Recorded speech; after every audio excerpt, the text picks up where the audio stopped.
उष्मा गतिकी, ये हम पढ़ रहे थे और आज मैं सिखाने जा रहा हूं आपको एंथैल्पी। क्या सिखाने जा रहा हूं बोलो? ठीक है, एंथैल्पी नाम तो सुना ही होगा।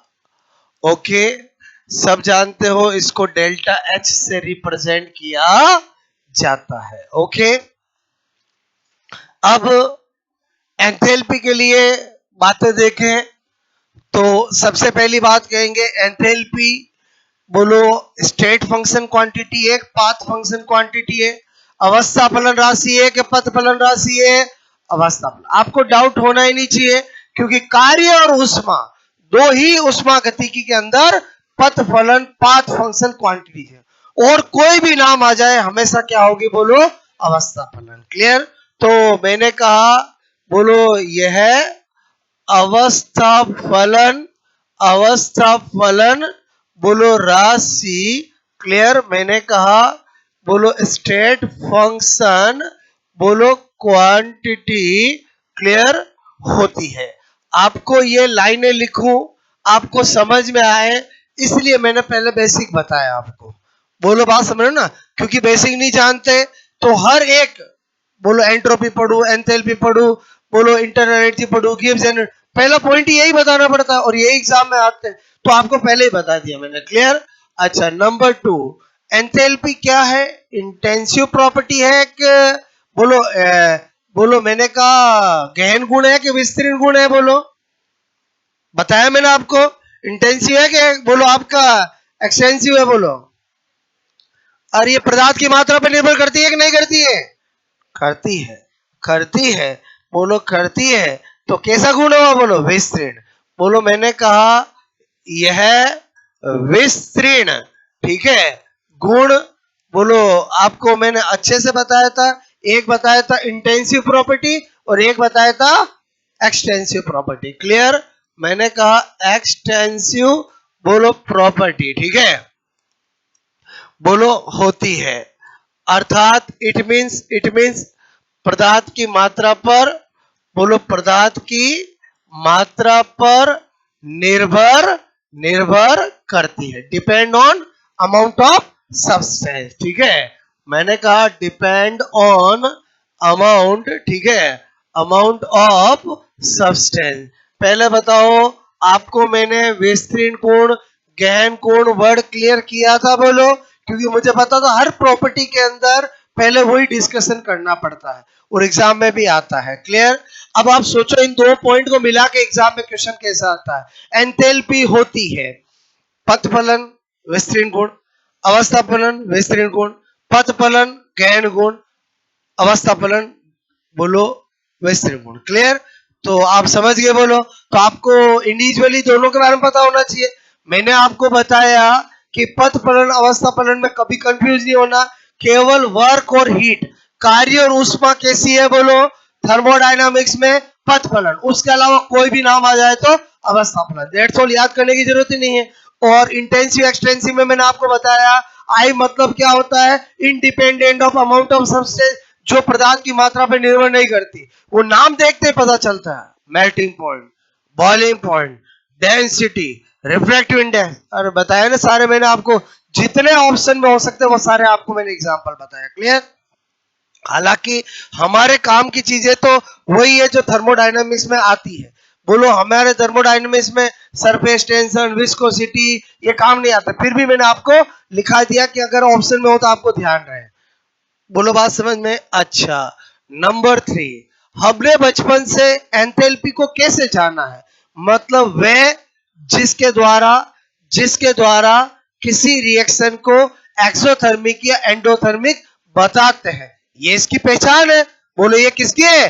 पहचान है। अगर आगे मैं गिब्स एनर्जी बताऊंगा तो गिब्स एनर्जी की पहचान क्या है? वह जिससे हम किसी रिएक्शन को स्वतः या अस्वतः बताते हैं। वो किसकी? स्पॉन्टेनियस या नॉन स्पॉन्टेनियस? वो किसकी पहचान है? बोलो गिब्स एनर्जी के। एंट्रोपी की पहचान क्या है? वह जिसके द्वारा हम अव्यवस्था या व्यवस्था को बताते हैं। वो किसकी पहचान है? बोलो एंट्रोपी। बोलो बात समझ में? अभी मैं क्या बताना चाह रहा हूं? बोलो एंथैल्पी। तो एंथैल्पी की पहचान क्या है? वह जिसके द्वारा हम किसी रिएक्शन के एक्सोथर्मिक या एंडोथर्मिक होने की बोलो बताते हैं।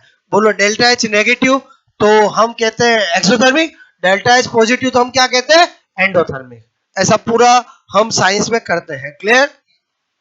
तो मैंने कहा यह बोलो अभिक्रिया, अभिक्रिया, अभिक्रिया, बोलो रिएक्शन, रिएक्शन, बोलो के उष्माक्षेपी, उष्माक्षेपी यानी एक्सोथर्मिक। ठीक है, बोलो या मैंने कहा या बोलो उष्मा शोषी, उष्मा शोषी मतलब उष्मा शोषी।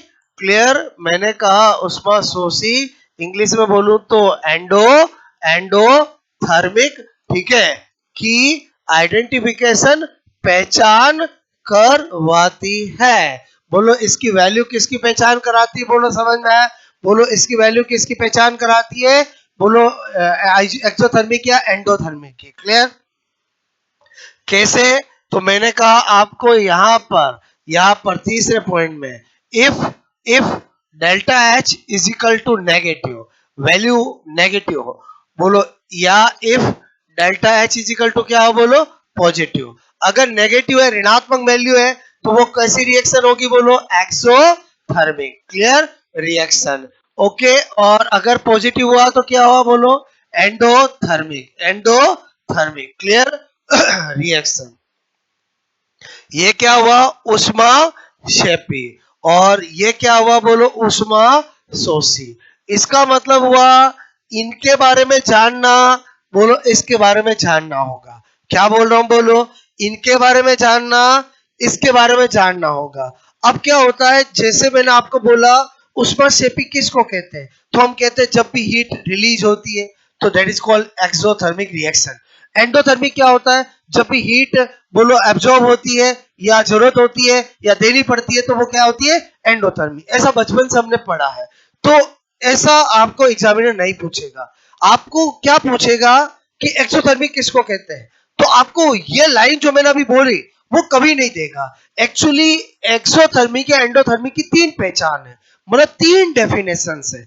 एक डेफिनेशन सबसे पॉपुलर है जो हम बचपन से जानते हैं, इफ हीट इज रिलीज, बोलो आपसे मैं कहूं तो that is called exothermic. If heat is absorb या हीट गेन बोलो दी जाती है तो वो क्या होता है? एंडोथर्मिक। उसके अलावा भी होती है। तो आपको मैं यहाँ पर क्या बताने जा रहा हूं? बोलो यहाँ पर मैंने अभी क्या बोला? एक्सोथर्मिक एंडोथर्मिक के बारे में जानना किसकी स्टडी है? बोलो एंथैल्पी की स्टडी है। किसकी स्टडी है? एंथैल्पी की। क्लियर? तो यहां पर मैंने लिखा एक्सोथर्मिक। क्लियर? बोलो रिएक्शन। ठीक है, और एक तरफ क्या लिख रहा हूं मैं? बोलो एंडोथर्मिक। ठीक है, एंडोथर्मिक रिएक्शन। ओके, एक तरफ मैंने लिखा उष्माक्षेपी।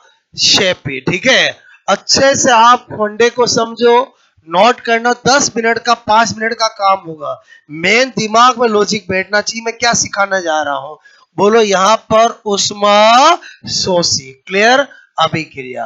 अब मैंने कहा कि मुझे आपको क्या बताना है? एक डेफिनेशन और एक एग्जाम्पल।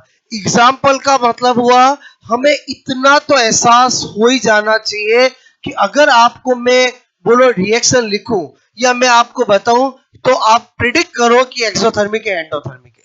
तो ऐसी क्या आइडेंटिफिकेशन है जिसे हम पहचान कर पाएंगे वो मैं बताऊंगा। बाकी किसी भी रिएक्शन को देख के नहीं बताया जा सकता कि वो एक्सोथर्मिक है एंडोथर्मिक है। फिर भी कुछ ऐसे बोलो साइन है, कुछ ऐसे चिन्ह है, कुछ ऐसे मीनिंग है, कुछ ऐसे लॉजिक है जो अगर हमें पता हो तो हमारा काम हो जाएगा ऑब्जेक्टिव में। बोलो बात समझ में? तो यहां पर मैंने कहा सबसे पहले क्या लिख रहा हूं? परिभाषा। ठीक है, डेफिनेशन। और परिभाषाएं कितनी बताऊंगा? 3। इधर भी कितनी बताऊंगा? 3। और फिर क्या लिखेंगे? एग्जाम्पल। बोलो अपना काम हो जाएगा। तो मैंने कहा पहले परिभाषा, पहली डेफिनेशन क्या जो बचपन से पढ़ता है? बोलो वह बोलो अभिक्रिया, मैंने कहा रिएक्शन, बोलो जिसमें मैंने कहा ऊर्जा ऊर्जा उत्पन्न उत्पन्न होती हो। क्लियर? होती हो मतलब इतना सा लिख दूं, एनर्जी रिलीज। क्लियर? बोलो समझ आओगे? तो उसको एक्सोथर्मिक कहते हैं। क्लियर? ओके। और इधर क्या लिखूंगा? वह अभिक्रिया, मैंने कहा रिएक्शन, बोलो रिएक्शन जिसमें जिसमें ऊर्जा ऊर्जा देनी देनी पड़ती हो। क्लियर? देनी पड़ती हो। मैं इतना लिख दूं, energy absorb. Clear? Energy absorb. Okay.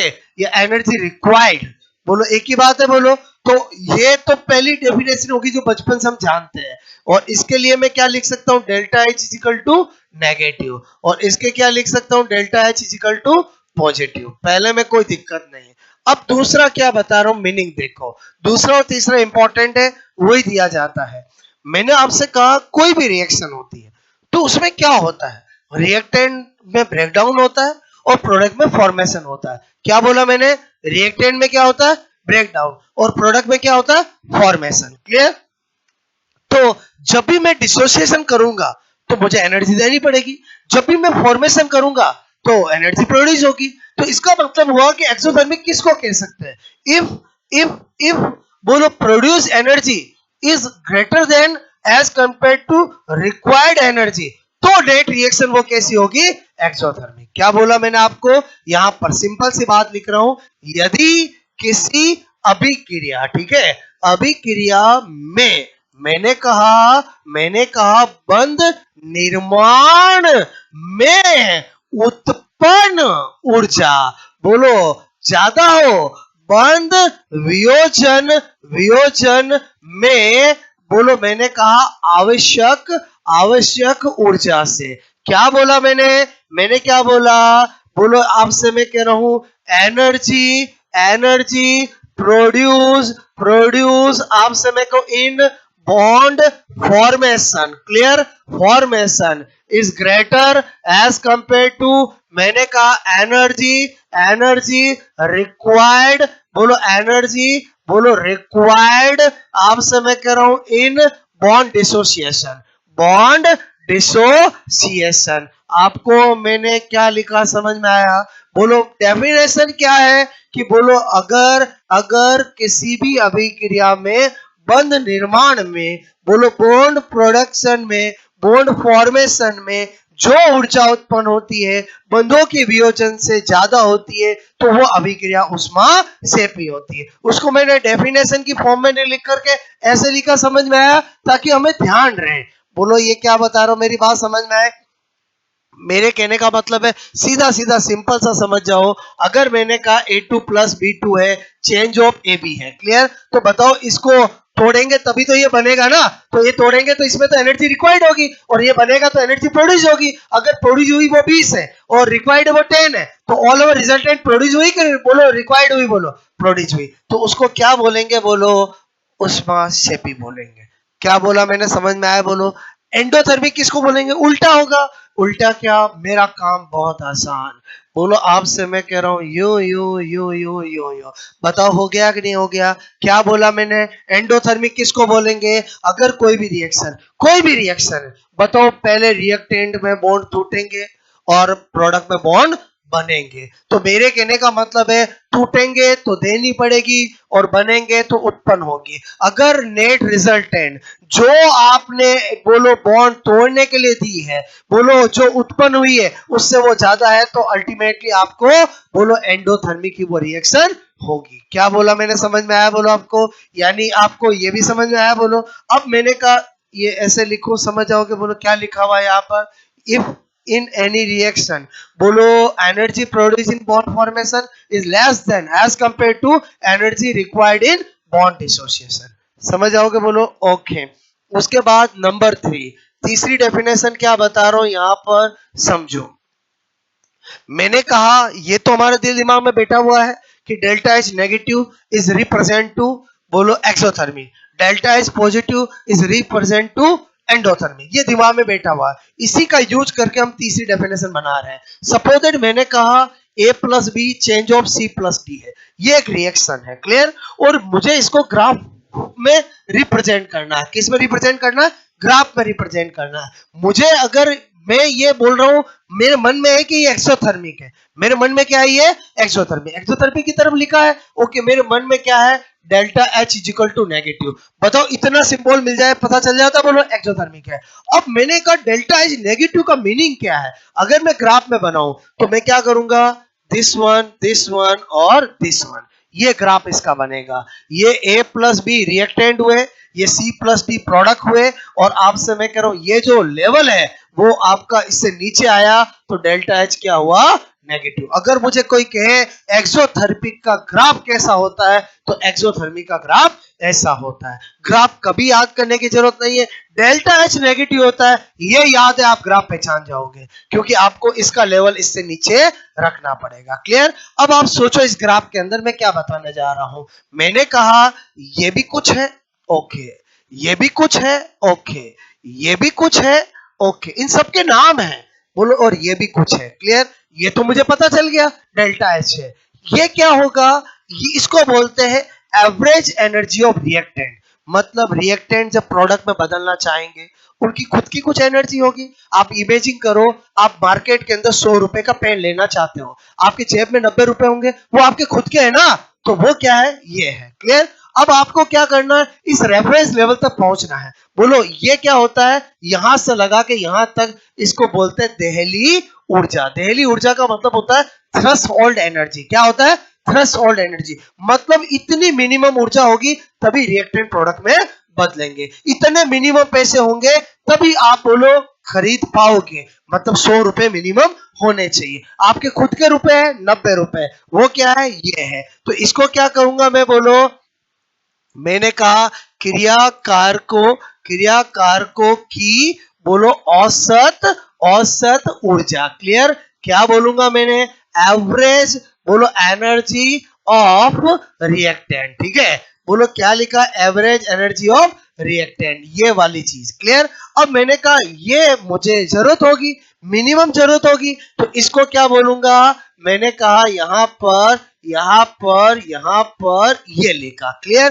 क्या लिखा, ये क्या है, आप कहोगे, बोलो, activation energy of forward reaction. क्या बोल रहा हूं, बोलो, activation energy of forward reaction, अग्र अभिक्रिया की सक्रिय ऊर्जा। क्लियर। जिसको हम एक्स्ट्रा एसेंशियल रिक्वायर्ड एनर्जी बोलते हैं। क्लियर। ये क्या है, बोलो, अग्र अभिक्रिया। ठीक है, अभिक्रिया की सक्रिय ऊर्जा। क्लियर। सक्रिय ऊर्जा इंग्लिश में क्या बोलूंगा, एक्टिवेशन एनर्जी ऑफ, मैंने कहा ऑफ फॉरवर्ड रिएक्शन। ठीक है, तब तो आपको सिंबल समझ में आया। बोलो, F represent to forward, EA represent to activation energy. Clear. अच्छा, अब यहां पर ये प्रोडक्ट में बदला। अब मैं ये देखूं कि यहां पर ये क्या है, तो EAB का मतलब क्या हुआ, बोलो, EAB का मतलब क्या हुआ। मैंने कहा पश्च अभिक्रिया की सक्रिय ऊर्जा। क्या लिखा, पश्च अभिक्रिया की सक्रिय ऊर्जा। क्या लिखूंगा, बोलो, activation energy of backward reaction. ठीक है, ये तो आप जानते हो, फॉरवर्ड बैकवर्ड नाम, और बोलो एक अग्र और एक पश्च। अब मैंने आपको ये पूरा ग्राफ सब कुछ किसके बारे में बताया, एक्सोथर्मिक है। अब मैं इसमें से तीसरी डेफिनेशन निकाल रहा हूं। तीसरी डेफिनेशन क्या होता है, वह रिएक्शन जिसके लिए, बोलो, अग्र अभिक्रिया से पश्च अभिक्रिया की सक्रिय ऊर्जा ज्यादा होती है, वो एक्सोथर्मिक होती है। तीसरी डेफिनेशन क्या है, बोलो, मैंने कहा तीसरी डेफिनेशन क्या होगी, बोलो, तीसरी डेफिनेशन क्या होगी, तीसरी डेफिनेशन क्या बता रहा हूं, इधर समझो। मैं तीसरी डेफिनेशन पहले भी लिख सकता था, लेकिन पहले मैंने आपको मीनिंग बताया तो आपको डेफिनेशन समझ में आएगी। बोलो, EAF से ज्यादा EAB जिस रिएक्शन का होगा वो रिएक्शन कैसी होगी, बोलो, एक्सोथर्मिक होगी। एग्जाम में क्या आता है, एक्सोथर्मिक रिएक्शन होती है। ऑप्शन में आता है जिसमें अग्र और पश्च की सक्रिय ऊर्जा समान हो, अग्र की पश्च से ज्यादा हो, अग्र से पश्च की ज्यादा हो, बोलो इनमें से कोई नहीं। अब आपके तो माइंड में बैठा हुआ कि डेल्टा एच नेगेटिव या जिसमें ऊर्जा उत्पन्न होती हो, ऐसा उसने दिया ही नहीं ऑप्शन में। उसने सारे ऑप्शन किस पॉइंट ऑफ व्यू से दे दिए, किस रेफरेंस से दे दिए, एक्टिवेशन एनर्जी से। तो मैंने कहा ये भी डेफिनेशन आपको पता होनी चाहिए। डेफिनेशन कैसे निकाली समझ में आया बोलो? पहले बताओ, ये इतना सा मैंने लिखा, अपने आप डेफिनेशन बन गई कि नहीं बन गई बोलो? इसको शब्दों में लिखूंगे समझ जाओगे बोलो? क्या पता चला? एक्सोथर्मिक रिएक्शन किसको कहते हैं? जिसकी activation energy of forward reaction is greater as compare to activation energy of forward reaction, जिसके पश्च अभिक्रिया की सेकेंडरी ऊर्जा अग्र अभिक्रिया की सेकेंडरी ऊर्जा से ज्यादा हो। आपको जब ये फुल फॉर्म लिख दी है तो इसका मीनिंग तो अपने आप ही पता चलेगा। अब मैंने कहा मैं आ जाता हूं किस में बोलो, यहां पर मुझे एंडोथर्मिक की एक और डेफिनेशन बनानी है। तो इमेजिन करो, मैंने कहा A plus B change of C plus D है और मैंने लिख दिया delta H is equal to positive. इतना लिख दिया तो आपका दिमाग चलना चाहिए एंडोथर्मिक है, पक्का मोहर लग गई है। किसी भी केमिस्ट्री के रिएक्शन में अगर ब्रैकेट में डेल्टा एच पॉजिटिव नेगेटिव दे दिया जाए, बिल्कुल दिमाग नहीं लगाना। अगर पॉजिटिव दिया है तो एंडोथर्मिक है, नेगेटिव दिया तो एक्सोथर्मिक है। बोलो बात समझ में? अब मैंने कहा इमेजिन करो ये एंडोथर्मिक है, क्लियर? डेल्टा एच पॉजिटिव है, मुझे इसका ग्राफ बनाना है, क्लियर? तो ग्राफ बनाना है तो मुझे किस बात का ध्यान रखना पड़ेगा? डेल्टा एच क्या करना पड़ेगा? पॉजिटिव। तो मैं क्या कर रहा हूं, यहां पर ऐसा बनाऊंगा। यही ग्राफ मैं पक्का बनाऊंगा। ये क्या हो गया? A plus B. ये क्या हो गया? C plus D. ये क्या हो गया? देहली ऊर्जा। क्लियर? बोलो बात समझ में? ये क्या हो गया बोलो? मैंने कहा देहली ऊर्जा। बोलो जिसको इंग्लिश में क्या बोलते हैं? मैंने कहा थ्रस होल्ड एनर्जी। क्या बोलते हैं बोलो?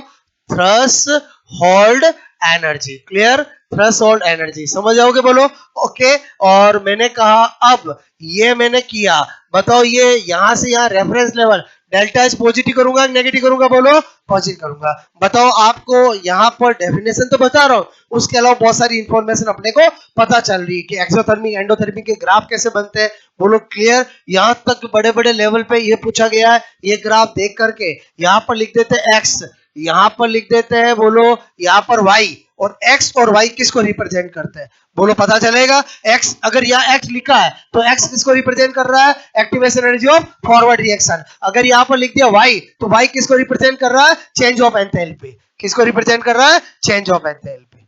बोलो बात समझ में? तो ये क्यों बता रहा हूं समझ में आए? ताकि आपको बहुत सारी चीजें सीखने को मिले। अच्छा ये मैंने बनाया। पहले बताओ ये ग्राफ एंडोथर्मिक का है क्या एक्सोथर्मिक का है? एंडोथर्मिक का, पक्का, क्योंकि डेल्टा एच पॉजिटिव होता है, हम बचपन से जानते हैं। अब आप इसको देख के बताओ कि बोलो मैंने कहा ये क्या होगा बोलो?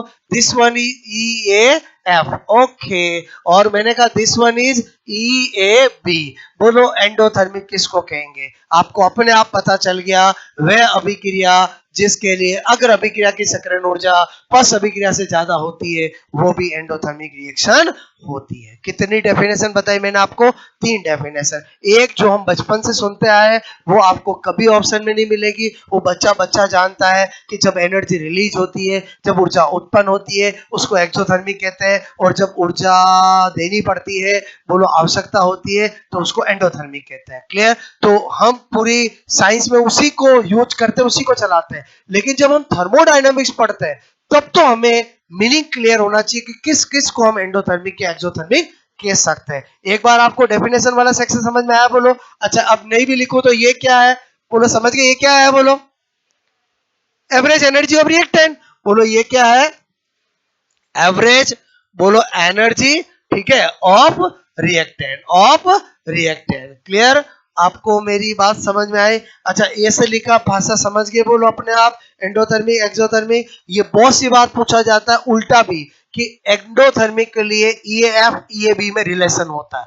बोलो अपने आप में क्वेश्चन बन गया। आपको दिया कि एक अभिक्रिया जिसके लिए अगर अभिक्रिया की सक्रियण ऊर्जा activation energy of forward reaction activation energy of backward reaction से ज्यादा है, बताओ उस रिएक्शन का नेचर कैसा है? एक्सोथर्मिक एंडोथर्मिक, मतलब वाइस वर्सा हर तरह से पूछा जा सकता है। क्लियर? आपको समझ में आ गया तो 1% भी दिक्कत नहीं है। क्लियर? तो आप पहले डेफिनेशन लिखोगे, नोट करोगे, यहां से कहानी अपने को करना है। क्लियर?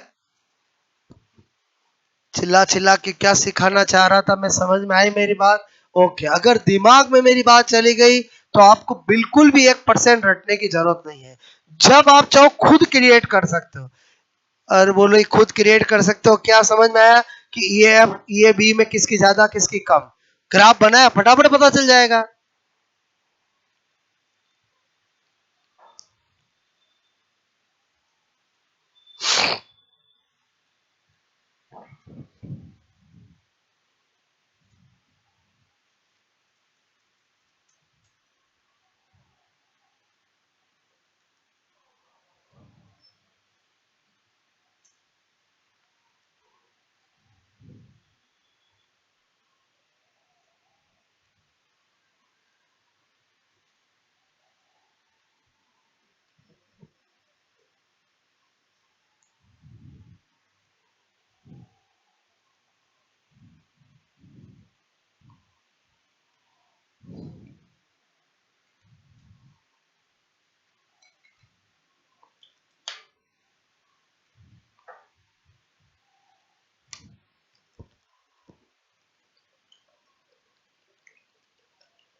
ओके,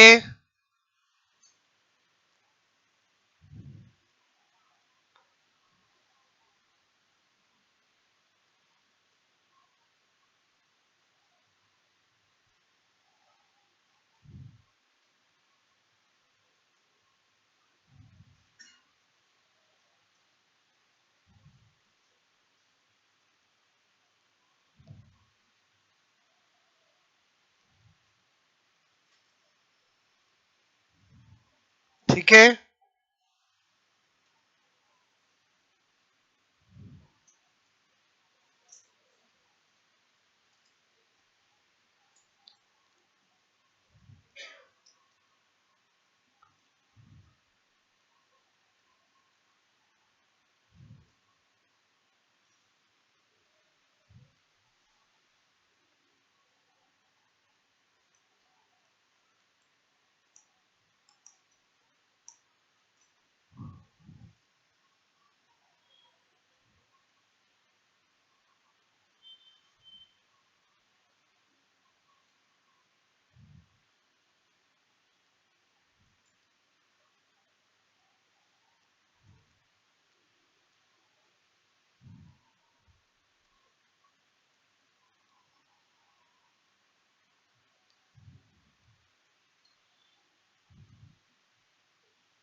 आ रहा है समझ में? बोलो। ठीक है, हमें डेफिनेशन है याद नहीं करनी है, हमें ये देखना है कि डेफिनेशन बनी कैसे। बोलो, मैं क्या बताना चाह रहा हूँ, समझ में आया? बोलो कि अगर एक्सोथर्मिक की ये है तो मुझे पता चल रहा है कि अगर जितना उत्पन्न होगा और जो देना पड़ेगा, नेट रिजल्टेंट उत्पन्न वाला ज्यादा हुआ तो डेल्टा एच क्या हो जाएगा? बोलो नेगेटिव, और वो क्या होगा? एक्सोथर्मिक। ठीक है,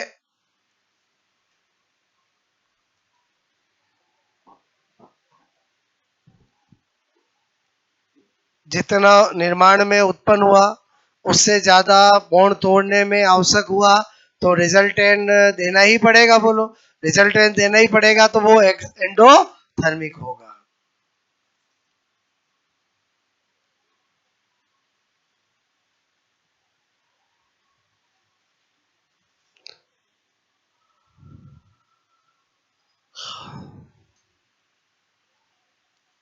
हो गया ये नोट? बोलो, समझ गए?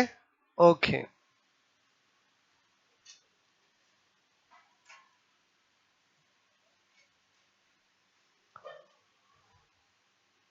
यहाँ जो मैं समझाने की कोशिश कर रहा था, आई होप आपको मेरी बात समझ में आई होगी।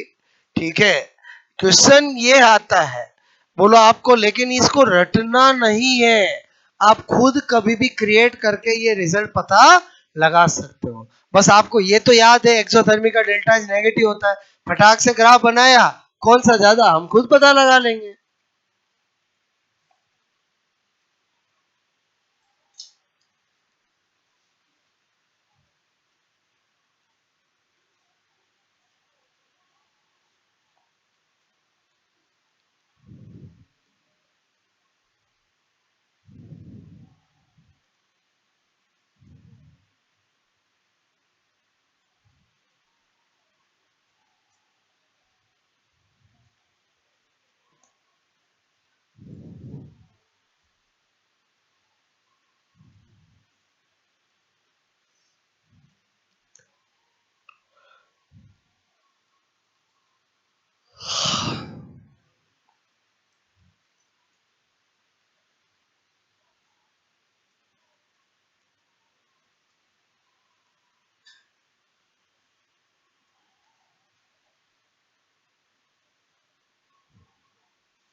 ओके,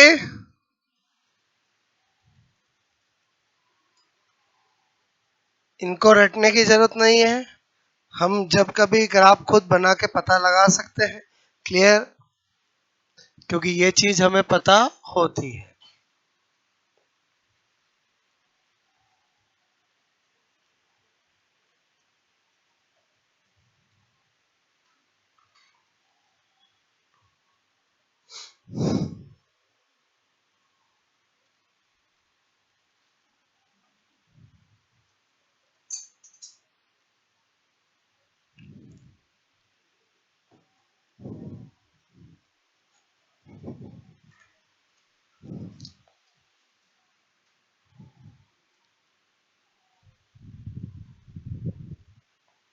यहाँ तक बात समझ में आई बोलो, कि एंडोथर्मिक एक्सोथर्मिक को कैसे कैसे डिफाइन कर सकते हैं, और एग्जाम में पूछा जाए तो हम बता सकते हैं।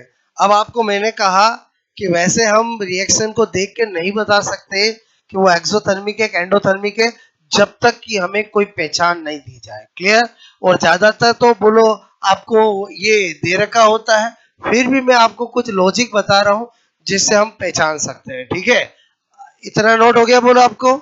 और फिर जो मैं बता रहा हूं वो क्यों बता रहा हूं, क्योंकि मैं आपको 2-3 क्वेश्चन कराने वाला हूं जो एग्जाम में आते हैं, ठीक है। हो गया ये?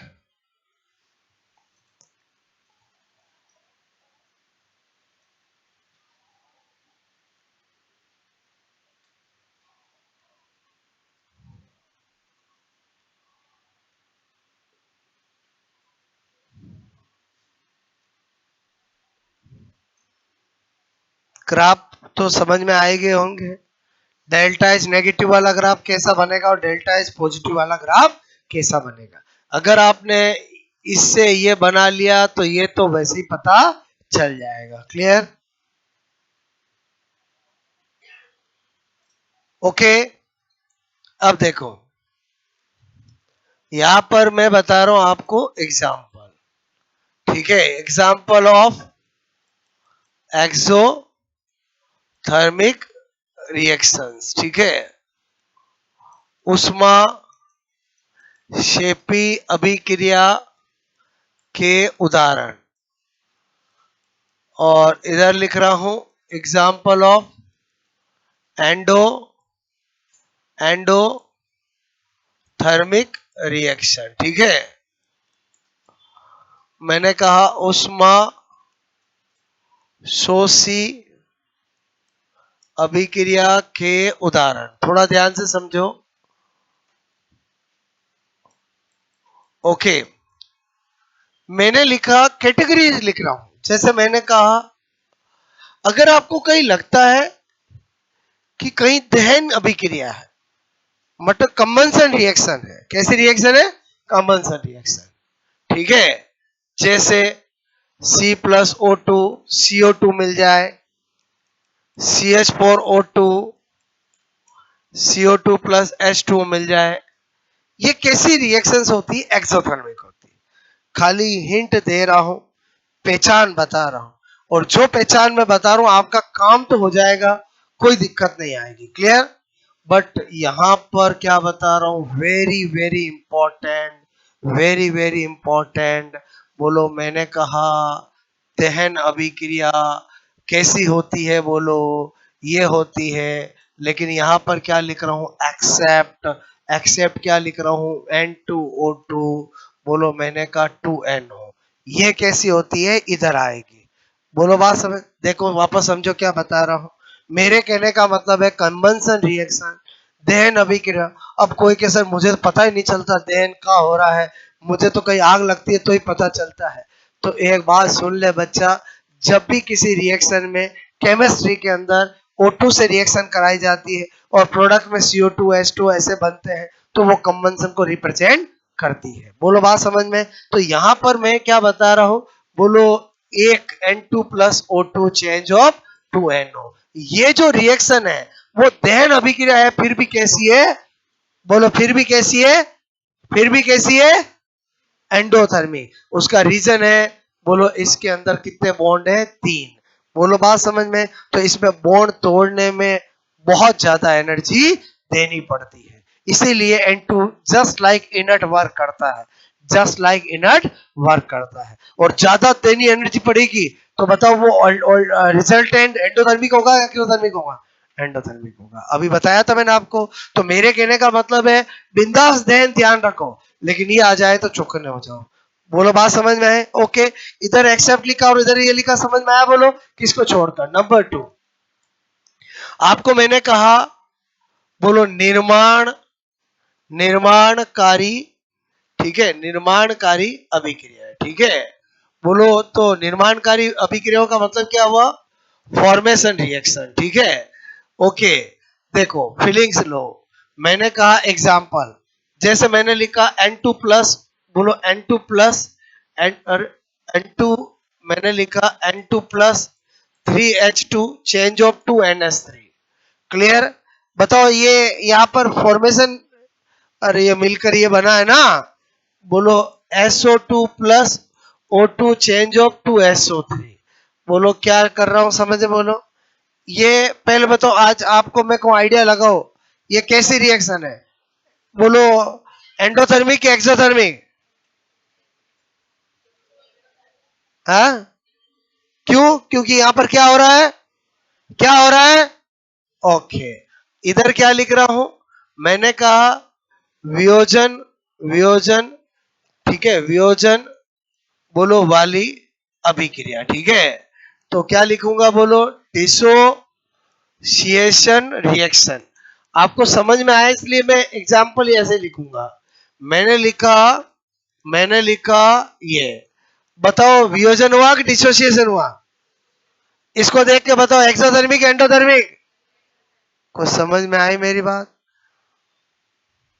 दो से एक होगा तो फॉर्मेशन, और एक से दो हो गए तो डिसोसिएशन। यहाँ साइड में लिखा हुआ होगा? नहीं, खुद को पता लगाना पड़ेगा। अच्छा, मैंने कहा SO3 change of SO2 plus, बोलो मैंने कहा O2। क्लियर? बताओ ये कैसी रिएक्शन है? एंडोथर्मिक या एक्सोथर्मिक? पहचान पता चली? अगर कहीं फॉर्मेशन हो रहा हो तो एक्सोथर्मिक, कहीं डिसोसिएशन हो रहा हो तो एंडोथर्मिक। ओके, नंबर 3, मैंने कहा उदासीनीकरण अभिक्रिया। क्लियर? बोलो मैंने कहा न्यूट्रलाइजेशन, ठीक है, रिएक्शन। बोलो न्यूट्रलाइजेशन रिएक्शन। ओके, अब आपको पूरे कहीं पर भी न्यूट्रलाइजेशन, न्यूट्रलाइजेशन का मतलब क्या होता है? एसिड प्लस बेस मिलकर सॉल्ट प्लस वाटर बनाना। बोलो क्लियर? मैंने लिखा HCl प्लस NaOH, NaCl और H2O। आपको कोई कहे ये कैसी है? Exothermic endothermic? Exothermic endothermic? समझ में आया बोलो? कहीं पर भी आपको ऐसा मिल जाए, क्लियर, तो समझो वो एक्सोथर्मिक है। बात समझ में आई बोलो? अच्छा, यहां पर और क्या बता रहा हूं? मैंने कहा हाइड्रोजनीकरण, ठीक है, मैंने कहा अभिक्रिया, हाइड्रोजनीकरण अभिक्रिया। बोलो हाइड्रो, मैंने कहा जनेशन, clear, reaction. Okay, CH2 double bond CH2, H2, CH3 CH3। बताओ ये हाइड्रोजनीकरण है कि नहीं है? हाँ या ना? बोलो ये, अच्छा, ये बताओ ये हाइड्रोजनीकरण है कि नहीं है? और हाइड्रोजनीकरण का मतलब होता है हाइड्रोजन का जुड़ना। बोलो क्लियर? तो बताओ ये ऐसी भी कभी मिल जाए तो क्या मानोगे? एक्सोथर्मिक। बात समझ में आए बोलो? अच्छा, इधर क्या लिख रहा हूं? मैंने लिखा, ठीक है, मैं लिखू आपको गलन की उष्मा, मैं लिखूं वाष्पन की ऊर्जा, ठीक है। बोलो वाष्पन की अभिक्रिया, गलन की अभिक्रिया, अरे गलन की अभिक्रिया, वाष्पन की अभिक्रिया, बोलो रिएक्शन, ठीक है, ऊर्ध्वपातन की अभिक्रिया। समझ आओगे बोलो? यानी सब्लिमेशन रिएक्शन, ठीक है, सब्लिमेशन रिएक्शन। बोलो, बोलो कैसी? एंडोथर्मिक या एक्सोथर्मिक? नाम से पता चल रहा है। बोलो वेपोराइजेशन रिएक्शन। ओके, बोलो मैं बोलू आपको मेल्टिंग रिएक्शन। बोलो इन सब के अंदर हीट देनी पड़ेगी, पक्का देनी पड़ेगी। अच्छा, कोई के सर है ना, मेरे घर पे तो है ना हम हीट देते ही नहीं है, फिर भी क्या होता है, बर्फ रखते हैं पिघल जाता है। बोलो बात समझ? ऐसा दिमाग में किसी के आता है? सर मैंने कहा थी, बच्चा तूने नहीं दी, इन्वायरमेंट ने दी है। किसने दी है? इन्वायरमेंट में। Clear?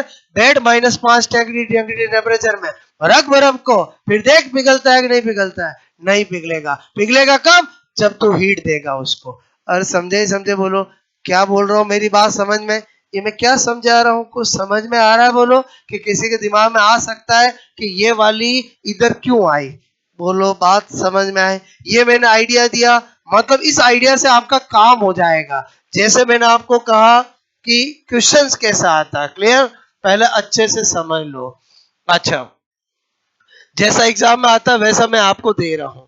2Cl Cl2, clear, S S, ये एस एस क्या मतलब क्या होता है? ऐसा देगा एग्जामिनर। क्लियर?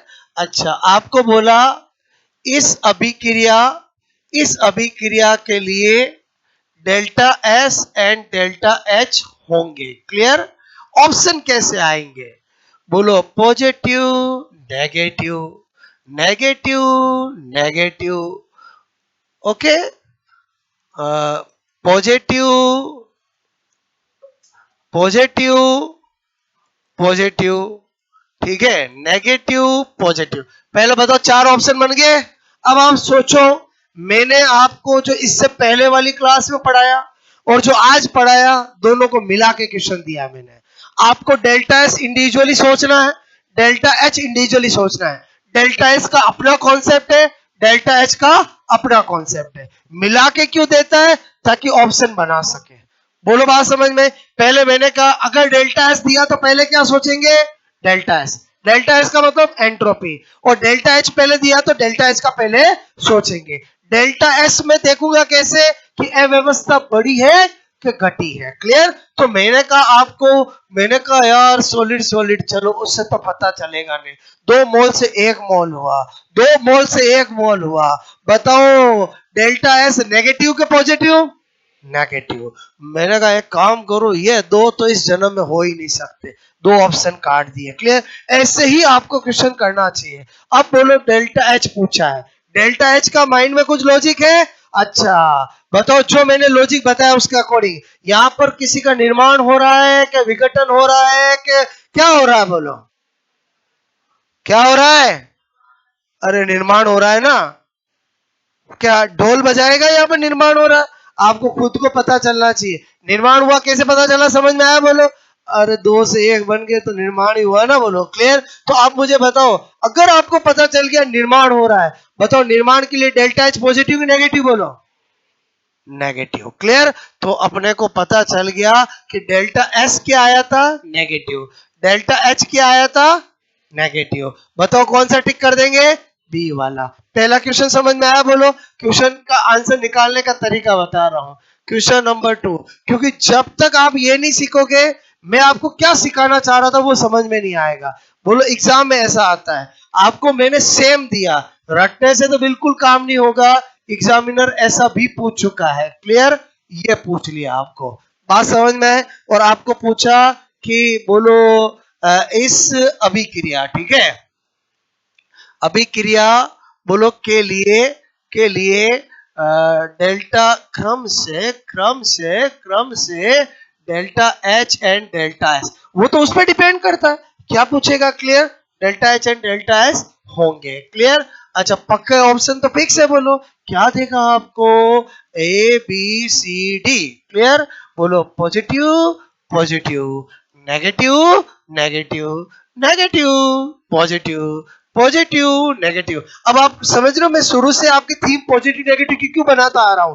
मैंने आपको डेल्टा एस पढ़ाया, तभी मैंने आपको यही कहा कि एंट्रोपी बढ़ेगी या घटेगी, उसको किससे रिप्रेजेंट किया जाता है? पॉजिटिव नेगेटिव से। और डेल्टा एच तो वैसे ही बोलो पॉजिटिव नेगेटिव से ही जाना जाता है। बोलो क्लियर? अब आप सोचो, इस बार डेल्टा एच और डेल्टा एस पूछा है, तो पहले किसका सोचोगे? डेल्टा एच का। क्लियर? बोलो बताओ डेल्टा एच पॉजिटिव के नेगेटिव? पक्का निर्माण हुआ है? अरे उसका लॉजिक तो अलग है ना।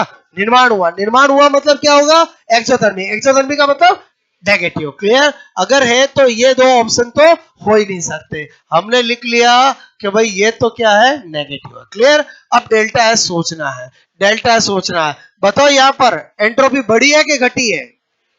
बढ़ी है कि घटी है?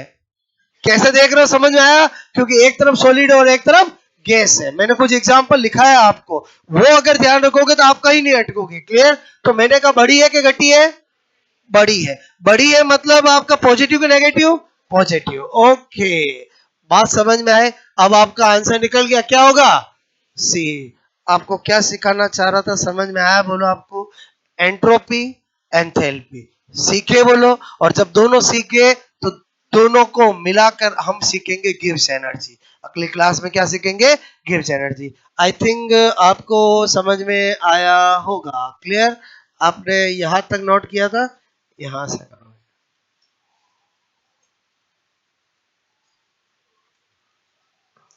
मैं एक सोच लॉजिक कॉन्सेप्ट क्रिएट कर रहा हूं आपके माइंड में, जिसको यूज करके आप कर सकते हो।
आपको मेरी बात समझ में आई? बोलो।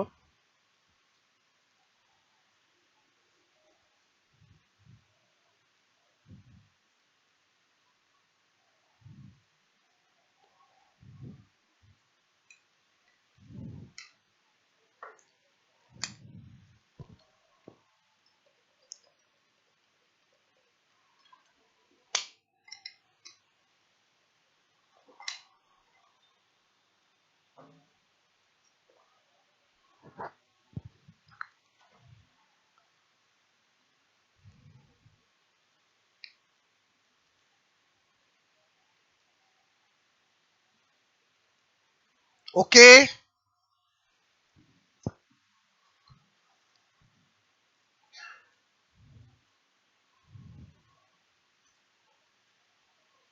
ऐसा आपको कोई नहीं बोलेगा एक्सोथर्मिक कौन सी है, एंडोथर्मिक कौन सी है। बट हमें नीड कब हो जाती है? जब मैंने अभी आपको क्वेश्चन कराया, जब वहां आ जाता है डेल्टा एच और डेल्टा एस होते हैं, तो वहां पर तो देखना आना पड़ेगा। उसके लिए ये आइडिया अपना काम आएगा। क्लियर? ये दो तो मैंने सिखाए हैं। अभी मैं आपको एक पूछूंगा, और वो दो एग्जाम्पल तो मैंने बताए ना, आप लोगों ने थोड़ी निकाले। बोलो। आपके लिए तो अभी मैं पूछूंगा, बोलो, तब आप बताना। क्लियर? ओके।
हो गया?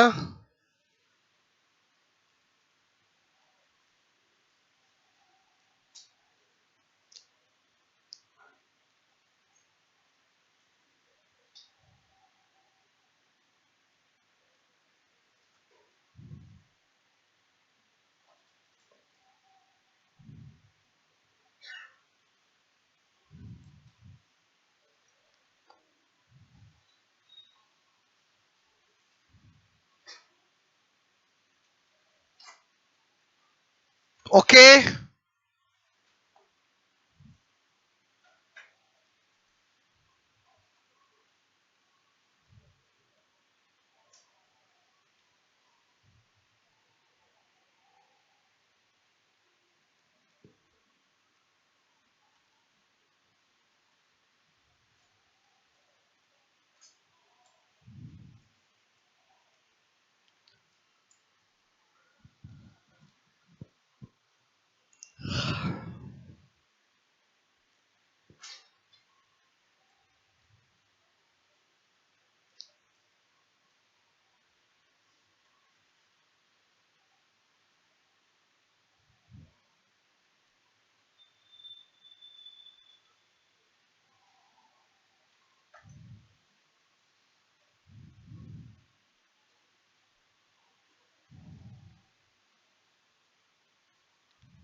एक पूछूं, ये हो क्या नोट बोला आपका?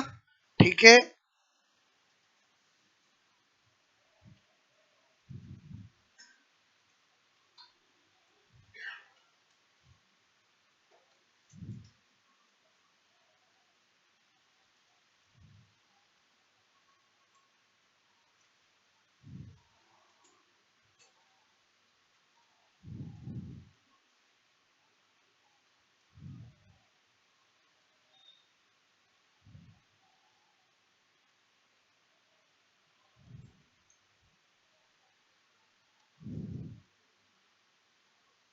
मैं क्वेश्चन लिखूंगा, 4 ऑप्शन लिखूंगा, आपको आंसर बताना है, ठीक है?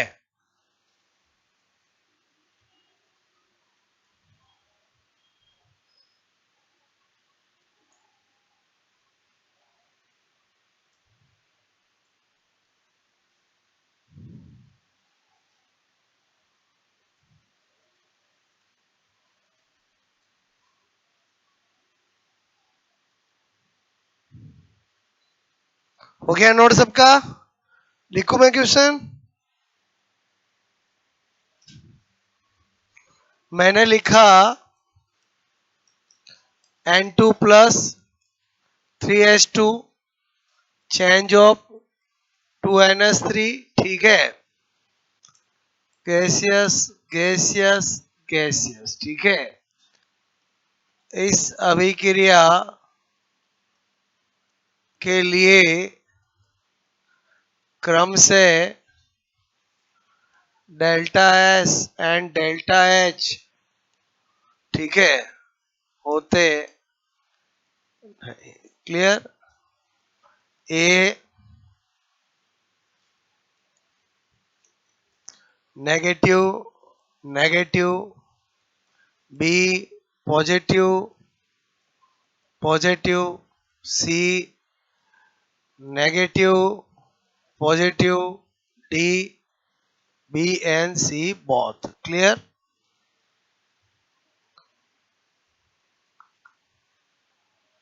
हो गया अपना अपना आंसर?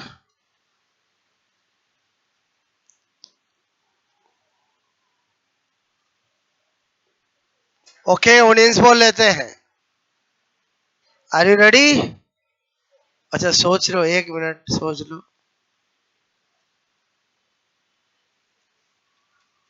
पूछो अब, ठीक है? किस किस का आंसर ए है? 1 2, बी 2 3, सी 4 5 7 8 9, डी जिनका नहीं है उनका ई। और समझे? ओके, ये भी करना पड़ेगा, आप बोलो। जो नहीं देना चाहते उनको भी भरना पड़ेगा। अच्छा पहले बताओ, अभी सबको सिखाया, किसी ने ए में हाथ खड़े किए, किसी ने बी ने किए, बोलो सब ने किया। एक बार वापस पूछ रहा हूँ, ए वाले कौन कौन है?